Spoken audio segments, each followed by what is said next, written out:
An ambient occlusion rendering, when composited onto a beauty pass, can really help ground a scene, adding gravity and making all the detail pop out. To run an ambient occlusion pass is pretty straightforward. We can either do it as an override on everything or with custom materials. I'll look at doing the override first because often that's all we need for a scene. What I'll do for an override then is go to my render layers and I'll right-click on the master layer and choose Overrides, Create New Material Override, and Surface Shader. When I go into a shaded view, you can see everything is turned black. This is okay. It's actually showing the diffuse color of the surface shader. I'll press Ctrl-A to go to the attributes, and I'll rename this surface shader AO General. Here's how ambient occlusion works. Light bouncing around is at some point ambient or general enough it's not from anywhere specific. Adjacent objects block the bounce of that light. They occlude it. So we get darkness in the corners, not necessarily a shadow, but the blocking of bounce light. To do ambient occlusion then, we use a surface shader, and I'll go into the outcolor texture of that surface shader, go under Mental Ray Textures, and choose a MIB Amb Occlusion shader. This is my ambient occlusion shader. And what it's going to do then is show areas with no occlusion as bright or white, areas with full occlusion as black, and it's determining that by the max distance.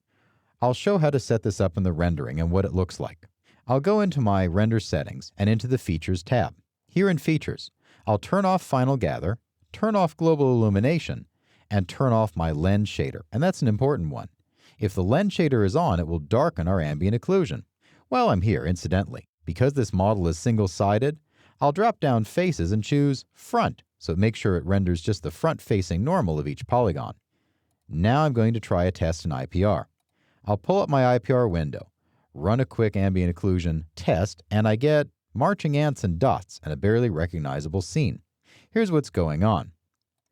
In ambient occlusion, the max distance of 0 doesn't mean nothing, it means everything.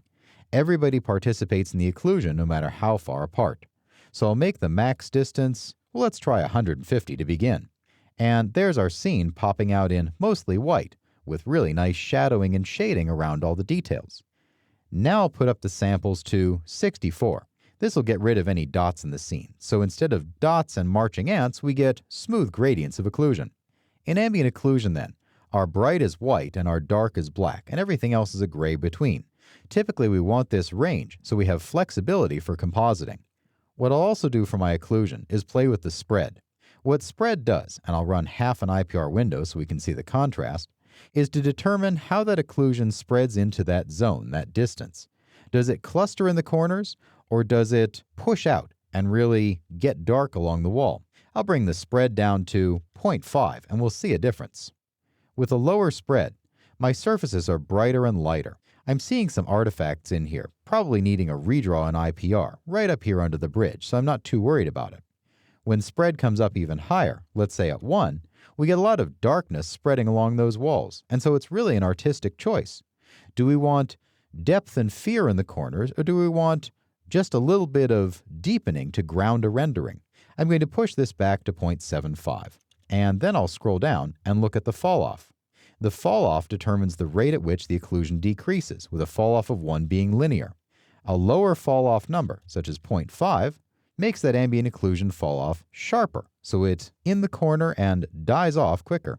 A fall-off of 2, for example, really lets that occlusion last longer. And again, it's an artistic choice. How does the occlusion spread? How far out does it go? And what kind of darkness do we get? I'm going to bring my fall-off back to 1, so it's just a light bit of darkness in the corners. Then I'll bring back my max distance to 100. Although it looks really neat to see the occlusion fairly strong, in most renderings we don't want dark heaviness in the corners. We want just a little bit of grounding shade. Where it also is really evident is under the stairs on the left where they contact the floor. There's a good depth in them. They really look like they're sitting nice and low, and all the panels on the wall have their grooves just a little darker, and they're really going to stand out in a rendering. What I'll do is I'll take this rendering and multiply it over in a post program. This way the white will disappear, and I'll get ambient occlusion darkening all those corners.